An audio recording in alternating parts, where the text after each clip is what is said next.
அனைவருக்கும் வணக்கம். 7ஆம் வகுப்பு கணக்கு 3ஆம் பருவம் இயல் 3 இயற்கணிதம் பாடத்தலைப்பில் பயிற்சி 3.2 முதல் கணக்கிற்கான விடையினை இந்த வீடியோவில் பார்க்கலாம்.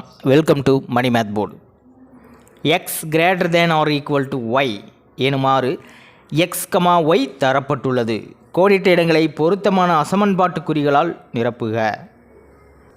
அசமன்பாட்டு குறிகள் அப்படின்னா சமக்குறியை தவிர சமக்குறி வரக்கூடாது. சமக்குறி வந்துச்சுன்னா அது சமன்பாடாக மாறிடும். அசமன்பாட்டில் less than, greater than, less than or equal to, greater than or equal to, இந்த 4 குறியீடுகளை தான் நம்ம பயன்படுத்த போகிறோம். கணக்கில் என்ன ஸ்டேட்மெண்ட் கொடுத்துருக்காங்கன்னா X greater than or equal to Y அப்படின்னு கொடுத்துருக்காங்க. இந்த 5 கணக்குகளுக்கும் எந்த குறியீடு வருது அப்படின்னு பார்க்கலாம். அசமன்பாட்டு குறியீடுக்கு இருபுறமும் மாறிகளே இருக்குது. இப்போ எண்களாக இருந்ததுன்னா 5, இந்த பக்கம் 3ஆக இருந்ததுன்னா நம்ம கண்டிப்பாக கிரேட்டர் தேன் தான் போடுவோம். 5 தான் 3ஐ விட பெரியது அப்படின்னு சொல்லலாம். இது 2 இன்டர்சேஞ்ச் பண்ணிக்கோங்க. 3 இந்த பக்கமும் 5 குறிக்கு வலது பக்கமும் போட்டிங்கன்னா இந்த கிரேட்டர் தேன் லெஸ் தேன் ஆக மாறிடும். ஏன்னா 5 தான் பெருசு இல்லையா? அதே மாதிரி தான் முதல் கணக்குலேயும் கொடுத்துருக்காங்க. எக்ஸ் ஒய் அப்படிங்கிறத இன்டர்சேஞ்ச் பண்ணி ஒய் எக்ஸ் அப்படின்னு கொடுத்துருக்காங்க. ஸோ அந்த குறியீடும் கண்டிப்பாக மாறிடும். Greater than or equal to அப்படிங்கிறது less than or equal to அப்படின்னு போடணும். அசமன்பாடுகளை தீர்க்கும் விதிகள் நம்ம பார்த்துருக்குறோம். அசமன்பாட்டின் இருபுறமும், ஒரு புறம் எக்ஸ் மறுபுறம் ஒய் இருக்கிறத எடுத்துக்குவோம். இருபுறமும் ஒரே எண்ணால் கூட்ட அந்த அசமன்பாட்டின் தன்மை மாறுவதில்லை. 2 பக்கம் 6 கூட்டுறதா நம்ம எடுத்துக்குவோம். இப்போது X greater than R equal to Y அப்படின்னு இருந்ததுன்னா இப்போ 2 பக்கமும் ஒரே எண்ணால் கூட்டும்போது அந்த அசமன்பாட்டின் தன்மை மாறுவதில்லை. இப்போ இதுக்கும் greater than or equal to அப்படின்ட்டு தான் வரும். 2வது கணக்கு அதில் தான் கொடுத்துருக்காங்க. X plus 6 days Y plus 6, 2 பக்கமும் ஒரே எண்ணால் கூட்டியிருக்காங்க. ஸோ அந்த அசமன்பாட்டின் தன்மை மாறாது. இப்போ X greater than or Y, இப்போ இதுக்கும் greater than or equal to தான் வரும். ஒரு அசமன்பாட்டின் இருபுறமும் ஒரே மிகை எண்ணால் பெருக்க அதனுடைய மதிப்பு மாறுவதில்லை.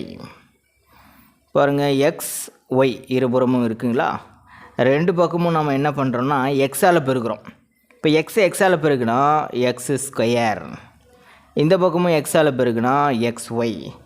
ஆகவே எக்ஸ் அப்படிங்கிற மிகை எண்ணால் இருபுறமும் பெருக்க அந்த அசமன்பாட்டின் அசமத்தன்மை மாறுவதில்லை.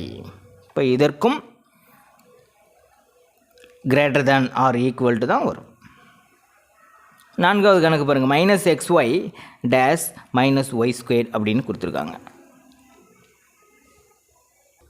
இப்போ முன்னாடி ஒரு எக்ஸாம்பிள் பார்த்தோம் இல்லையா, 5 கிரேட்டர் தேன் 3 அப்படின்ட்டு.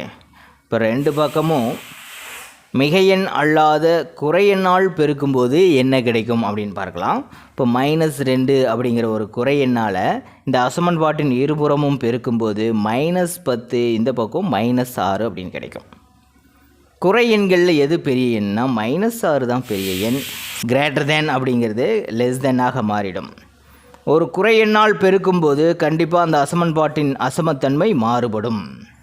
4வது கணக்கில் என்ன பண்ணியிருக்காங்கன்னா இருபுறமும் மைனஸ் ஒய்யால் பெருக்கியிருக்காங்க. இப்போ மைனஸ் ஒய்யால் பெருக்கும்போது மைனஸ் எக்ஸ் ஒய், மைனஸ் ஒய்யால் பெருக்கும்போது மைனஸ் ஒய் ஸ்கொயர். இப்போ greater than or equal to அது அப்படியே மாறிடும், லெஸ் தேன் ஆர் ஈக்குவல்ட்டாக மாறிடும். ஏன் மாறுது அப்படின்ட்டு மாறிலியை வச்சு செக் பண்ணி கொடுத்தோம். கடைசி கணக்கு பாருங்கள். X minus Y days 0. இப்போ இருபுறமும் என்ன பண்ணியிருக்காங்கன்னா ஒய்யால் மைனஸ் பண்ணியிருக்காங்க. இருபுறமும் ஒரே எண்ணால் கழிக்க அந்த அசமன்பாட்டின் தன்மை மாறுவதில்லை. எக்ஸ் ஒய்ன்னு கொடுத்துருக்காங்க. 2 பக்கமும் ஒய்யால் கழிக்க, இப்போது X minus Y, Y minus Y அப்படிங்கும்போது இந்த பக்கம் எக்ஸ் மைனஸ் ஒய் தான் இருக்கும். ஒயில் ஒய் போயிடுச்சுன்னா 0 வரும்.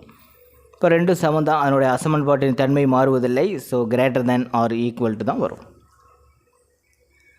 பயிற்சி 3.2 2வது கணக்கிற்கான விடையினை அடுத்த வீடியோவில் பார்க்கலாம். மேலே இருக்கிற ஐகார்ட் செக் பண்ணிக்கிங்க. இந்த கணக்கில் உங்களுக்கு கூடுதலான விளக்கம் தேவைப்பட்டால் கீழே இருக்கிற கமெண்ட் பாக்ஸில் கேளுங்க. தேங்க்யூ.